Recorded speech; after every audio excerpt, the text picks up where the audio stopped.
Hi, ನಮ್ಮೂರು ಮಂಡ್ಯ. ಅಂದ್ರೆ ಮಂಡ್ಯ ಅಕ್ಕಪಕ್ಕ ಇರೋ ಒಂದಳ್ಳಿ. ಆದ್ರೂ ಮಂಡ್ಯದವರು ಅಂತ ಹೇಳ್ಕೊಳಕ್ಕೆ ತುಂಬಾ ಖುಷಿ ಆಗುತ್ತೆ. ಕಾವೇರಿ ತೀರದಲ್ಲಿ ಹುಟ್ಟಿರೋದಕ್ಕೆ ಪುಣ್ಯನೇ ಮಾಡಿದ್ವಿ ಅಂತಾನೆ ಹೇಳ್ಬೋದು. ಈ ಸ್ಥಳನ ಬಿಟ್ಟು ನಾನಿರೋದು ಬೆಂಗಳೂರಿನಲ್ಲಿ. ನಾನೇ ಅಲ್ಲ, ನನ್ನಂತ ಎಷ್ಟು ಮಿಡಲ್ ಕ್ಲಾಸ್ ಹುಡುಗರು ಇರೋದು ಅಲ್ಲೇ. ಅವಾಗವಾಗ ಹಬ್ಬಕ್ಕೆ ಆಫೀಸ್ನಲ್ಲಿ ರಜಾ ಕೊಡ್ಲಿಲ್ಲ ಅಂದ್ರು 2-3 ದಿನ ರಜಾ ಹಾಕಿ ಹಬ್ಬಕ್ಕೆ ಬರ್ತೀವಿ.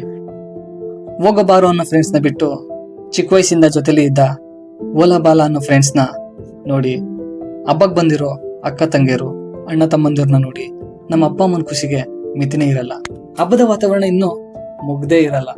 ಅವಾಗ್ಲೇ 2 ದಿನ ರಜೆ ಮುಗ್ದೋಗಿರುತ್ತೆ. ನನ್ನ ಮಗ ಇನ್ನೂ 1-2 ದಿನ ಇರ್ತಾನೇನೋ ಅಂತ ಎದುರು ನೋಡ್ತಾ ಇರ್ತಾರೆ ನಮ್ಮವ್ವ. ನಾನು ಹೋಗ್ತೀನಿ ಅಂತ ಹೇಳಿ ಇವ್ರನ್ನೆಲ್ಲ ಬಿಟ್ಟು ಬೆಂಗಳೂರಿಗೆ ಹೋಗಕ್ಕೆ ಮನ್ಸೇ ಇರಲ್ಲ. ಆದ್ರೂ ಹೋಗ್ಲೇಬೇಕು. ಸಪ್ಪೆ ಮರಿ ಹಾಕೊಂಡು ಊರಿಂದ ಹೋಗೋ ನಿಮ್ಮ ಫ್ರೆಂಡ್ಸ್ಗೆ ಈ ವಿಡಿಯೋನ ಶೇರ್ ಮಾಡಿ. ನಿಮಗೂ ಹೀಗೆ ಫೀಲ್ ಆಗ್ತಿದ್ಯಾ? ಕಮೆಂಟ್ ಮಾಡಿ.